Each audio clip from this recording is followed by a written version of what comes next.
Hello दोस्तों, आज जिस विषय के बारे में हम बात करेंगे वो करंट इवेंट से रिलेटेड है। लाइक कल आपने सुना होगा कि राहुल गांधी ने इंडियन डेमोक्रेसी को रिग्ड डेमोक्रेसी कहा। तो हम समझेंगे कि डेमोक्रेसी है क्या और कैसे डेमोक्रेसी और रिग्ड डेमोक्रेसी दो अलग अलग चीज़ें हैं। ठीक है, तो डेमोक्रेसी ज़्यादातर लोग जानते होंगे एक ऐसी शासन व्यवस्था है जिसमें सत्ता की भागीदारी का अधिकार होता है, मतलब फ्री एंड फेयर इलेक्शन होता है। ठीक है, नेता जो होते हैं वो स्वतंत्र होते हैं, इंडिपेंडेंट होते हैं, इंस्टीट्यूशन स्वतंत्र होते हैं, और जो इलेक्शंस होता है वो कम्पिटिटिव होता है, मतलब प्रतिस्पर्धा होता है इलेक्शंस में between political parties.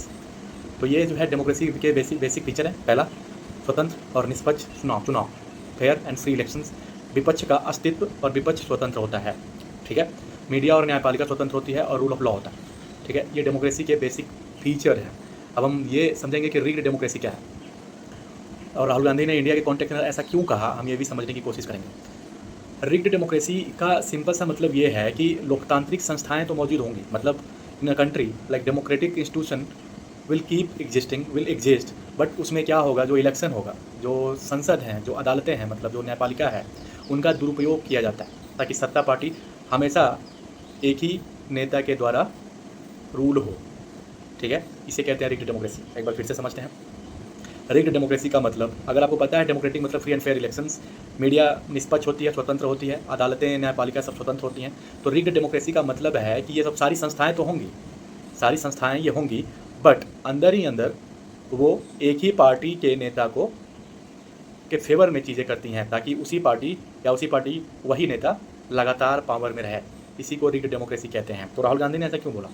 Rahul Gandhi ने, जैसे महाराष्ट्र का इलेक्शन हुआ था, तो उस इलेक्शंस में जितनी पॉपुलेशन नहीं थी, वोट परसेंटेज उससे कुछ एरिया में उससे ज़्यादा आया था, एंड दैट इज़ वाई, और इसीलिए उन्होंने रिग्ड डेमोक्रेसी बोला। तो रिग्ड डेमोक्रेसी को हम समझते हैं, स्कॉलरली थोड़ी सी अंडरस्टैंडिंग बनानी जरूरी होती है।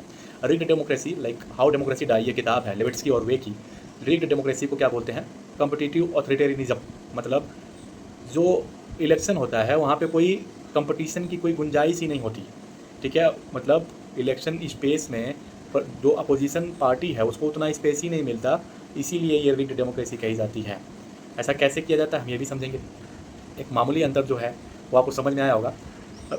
लेविट्स्की उस किताब में हाउ डेमोक्रेसी डाई कुछ ये भी कहते हैं कि कुछ शासन जो होते हैं वो ऐसे होते हैं जो दिखावे के लिए लोकतांत्रिक संस्थाओं का उपयोग करते हैं, मतलब वो एक इल्यूजन की तरह, like they will show that कि they are democratic, they do have democratic institutions, but जो चुनाव होगा, जो इलेक्शंस होंगे, जो पार्लियामेंट होगा, वो इन सभी जो नियमों का होगा ना, जो इलेक्शंस या फिर जो डेमोक्रेटिक नॉर्म्स होते हैं, फ्री एंड फेयर इलेक्शन, उल्लंघन करते हैं।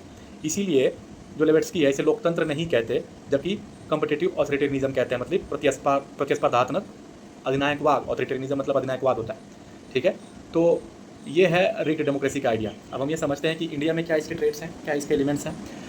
Most probably Rahul Gandhi Indian democracy को रिग्ड डेमोक्रेसी शायद इसलिए भी बोल रहे हैं कि जिस तरह से सरकारी एजेंसियों का, सीबीआई, ईडी का लगातार यूज हो रहा है विपक्ष के खिलाफ, विपक्ष को टारगेट करने के लिए। ठीक है, और कई जगहों पे लाइक जब भी इलेक्शन इलेक्टोरल नियम या फिर किसी भी रूल ऑफ लॉ के नियम को इस तरह से political party, ruling political party होती है, अपनी तरफ से मोल्ड करे, तो उसे भी क्या कहा जाता है? Rigged democracy. तो राहुल गांधी का ये इंडियन डेमोक्रेसी को लेकर कंसर्न है, और मे बी बिकॉज उनकी पॉलिटिकल पार्टी पावर में नहीं है, इसलिए भी हो सकता है। बट हाँ, तो रिग्ड डेमोक्रेसी का सिंपल सा यही मतलब है।